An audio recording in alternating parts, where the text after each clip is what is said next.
संसद में वंदे मातरम बहस के दौरान कांग्रेस महासचिव प्रियंका गांधी वाड्रा ने प्रधानमंत्री नरेंद्र मोदी पर बड़ा पलटवार किया।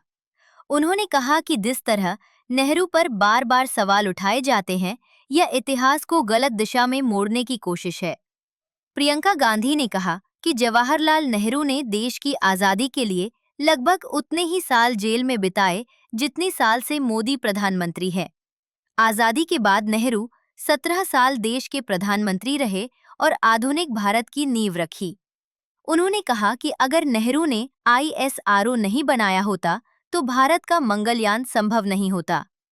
अगर DRDO नहीं होता तो तेजस जैसे लड़ाकू विमान नहीं बन पाते।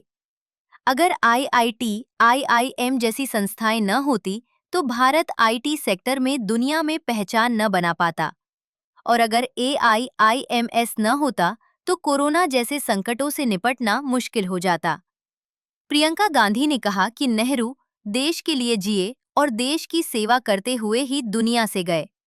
इसके साथ ही उन्होंने सरकार पर निशाना साधते हुए कहा कि अगर नेहरू पर शिकायतें हैं तो उनकी एक सूची बना ले और एक बार में लंबी बहस कर मामला खत्म कर दे। उसके बाद संसद को महंगाई, बेरोजगारी और युवाओं से जुड़े मुद्दों पर ध्यान देना चाहिए। सर, मैं आपके माध्यम से एक सलाह दे देती हूँ। हमारे प्रधानमंत्री महोदय 12 सालों से इस सदन में हैं, मैं मात्र 12 महीनों से हूँ। फिर भी छोटी सी सलाह है।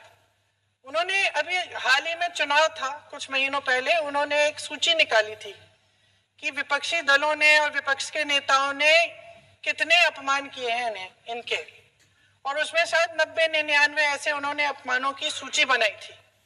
तो मैं उनको एक छोटी सलाह देना चाहती हूँ कि नेहरू जी से जितनी भी शिकायतें हैं, जितनी भी गलतियां उन्होंने की आपके जहन में, जितनी भी गालियां देनी है, जितना भी अपमान कर